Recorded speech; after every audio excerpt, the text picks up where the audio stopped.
we will be interviewing Vidit Bhayana, a student from Sanskriti School, New Delhi, who worked with Hamari Pahchan NGO for his project KHEL KHEL MEIN. With the help of a traditional artisan from Rajasthan, Vidit successfully organized workshops which trained women in the traditional art of making Kathputli products, hence opening up a new source of livelihood for them. It's a pleasure to have you with us, Vidit. Tell us about the beginning of your journey. What inspired or moved you to work on this cause? So basically, the first thing that happened to me was my cousin refused to play with a traditional toy car, a wooden toy car which I had gotten him. Instead, he was happy enough with plastic toys. This disheartened me and I decided to take action. What made you decide to work with Hamari Pahchan? And secondly, how do you think working with Hamari Pahchan made the project different from perhaps working on it alone? So this idea basically started when Hamari Pehchan came to my school to do a presentation. I was very intrigued and I decided why not give my project a chance. Basically, I didn't know where to find the women to get the work from. And I didn't know where we could do this workshop. So Hamari Pehchan helped in all those places where there was a gray area in my part. So Vidit, tell us, how did the name of your project Khel Khel Mein come to be? So there's a rather funny anecdote behind that. So it was the second day of my workshop and a woman had brought along her baby son.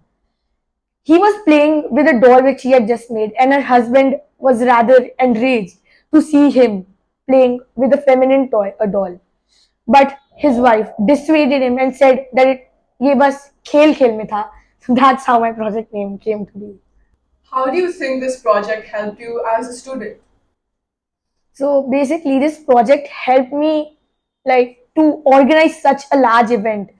The skills which I've learned are very important, and I feel they'll help me a lot in the years to come. Logistics, management, all these life skills which are so important have been condensed into just 3 days of a simple workshop for me. What was the biggest lesson this entire journey taught you? So basically, the biggest lesson I learned, I'll just say it in the form of a quote. When God gives you more than what you need, always give it back to those people who don't have enough to sustain themselves. Second last question. What is one memory from this entire project that you'll never forget?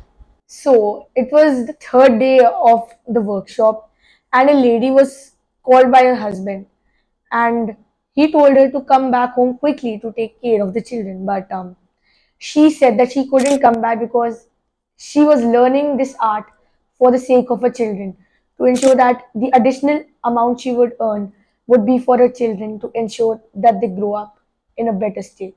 So I was very proud to see the fact that she was that interested in my project, that she was ready to do her all just to ensure that she could supplement her husband's income in order to take better care of the children. Last question. What is one message you would like to give to fellow students who are planning to start their own social project or planning to just get more engaged with social work? The one message which I can think of is to do something only which intrigues you by heart. India's cultural heritage in toy making. And also remember, this will not be easy, it will not be a cakewalk. You will have to work hard to ensure that you can make a positive impact on society.